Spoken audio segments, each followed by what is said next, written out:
Assalamualaikum warahmatullahi wabarakatuh. Selamat datang kembali di channel Khalifah Muda. Kiai Haji Abdurrahman Wahid merupakan tokoh muslim Indonesia yang dikenal progresif.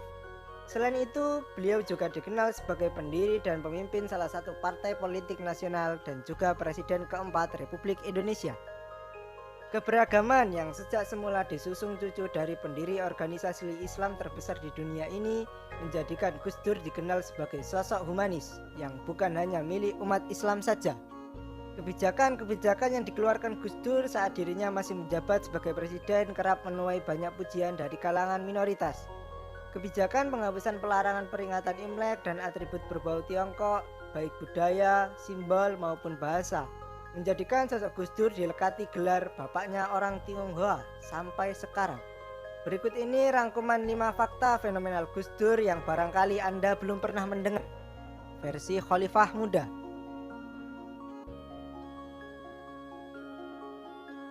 Mantan staf pribadi Ibu Negara keempat yang juga ketua dan pendiri Barikade Kader Gus Dur, Priya Sambada membeberkan rahasia perihal Gus Dur yang tidak memiliki dompet. Gus Dur itu tidak dompet karena tidak punya ATM, tidak punya kartu kredit, tidak punya uang tunai. Kalau pas punya uang pasti nggak tahan lama karena harus dikasih orang-orang yang meminta bantuan. Selalu begitu. Saya lihatnya suka bingung sendiri. Cuit Priyo lewat akun Twitternya. Pernyataan Priyo didukung cerita dari Kiai Husain Muhammad, pengasuh pondok pesantren Dar At-Tauhid yang juga merupakan keponakan Gus Dur. Kiai Husain menceritakan perihal kebaikan Gus Dur yang memberikan seluruh uang yang beliau punya saat adik Husain yang juga keponakan Gus Dur, Nani Zahiro, mengalami kesulitan keuangan.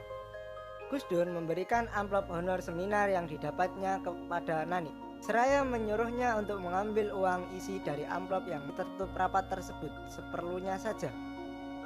Dia membuka amplop itu, tetapi sudah menghitung isi amplop tersebut. Dia bilang bahwa keperluannya adalah seluruh isi amplop itu. Gus Dur diam saja lalu berkata, "Ya sudah, nggak apa-apa, ambil saja semuanya." Kisah Kiai Husain melalui akun Twitternya. Kiai Haji Abdurrahman Wahid memang terkenal sebagai sosok yang jenaka. Banyak pejabat dan pemimpin negara dibuat tergelak oleh cerita lucu Gus Dur. Tak terkecuali Presiden ke-9 Israel, Shimon Peres. Gus Dur menyarankan kepada Shimon agar Israel melakukan kebijakan impor kutang dari negara Perancis. Karena menurut Gus Dur akan menghasilkan keuntungan 2 kali lipat.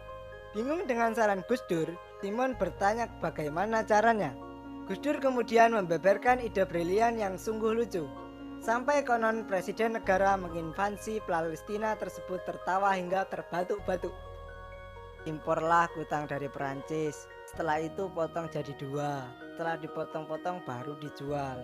Kutang yang aslinya hanya bisa dipakai 1 orang, di Israel bisa dipakai 2 orang asal dipotong dulu. Jangan lupa tali-tali pengikatnya dibuang dulu. Kalian bisa memakai kutang sebagai topi untuk pergi ke tembok ratapan, celoteh Gus Dur. Lalu tersebut langsung membuat Presiden Shimon Peres terbahak-bahak. Mengingat topi khas Yahudi di Israel yang bernama kipah memiliki bentuk bulat yang dipakai hanya untuk menutupi ubun-ubun.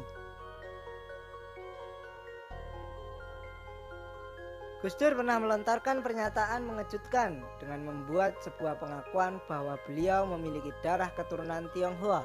Tidak hanya sebatas melontarkan pernyataan, pria yang merupakan anak kandung dari pahlawan nasional Kiai Haji Wahid Hasyim itu juga memberikan otoritas kepada peneliti negeri tirai bambu tersebut untuk melakukan penelitian dan penelusuran terkait leluhurnya di negeri Cina.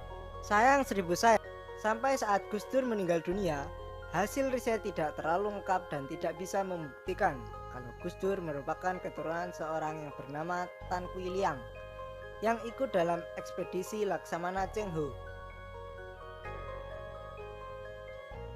Bagi santri dari kalangan Nahdlatul Ulama, menghargai guru, wali, tokoh ulama besar tidak hanya dilakukan saat bersangkutan masih hidup. Saat sang ulama besar telah wafat sekalipun, iringan doa dan ziarah ke tanah makam dilakukan sebagai bentuk penghormatan.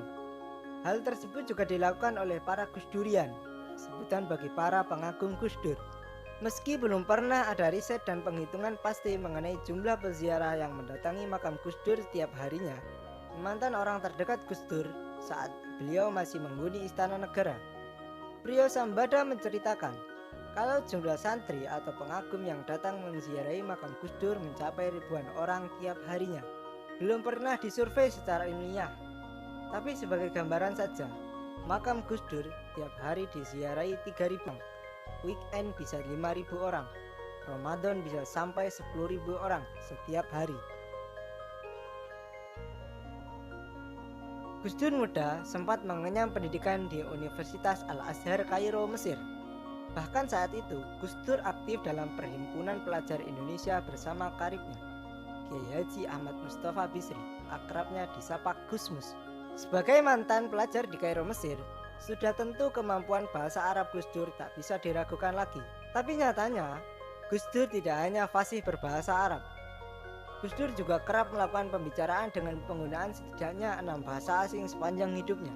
Fakta tersebut dilontarkan kembali oleh Priyo Sambada lewat akun Twitter pribadinya. Sampai detik ini saya tidak tahu pasti berapa bahasa yang dikuasai oleh Gus Dur. Tapi saya pernah dengar beliau berbicara dalam bahasa Arab, Inggris, Spanyol, Jerman, Belanda, Perancis. Minimal berbahasa basi beberapa saat dengan jurnalis asing.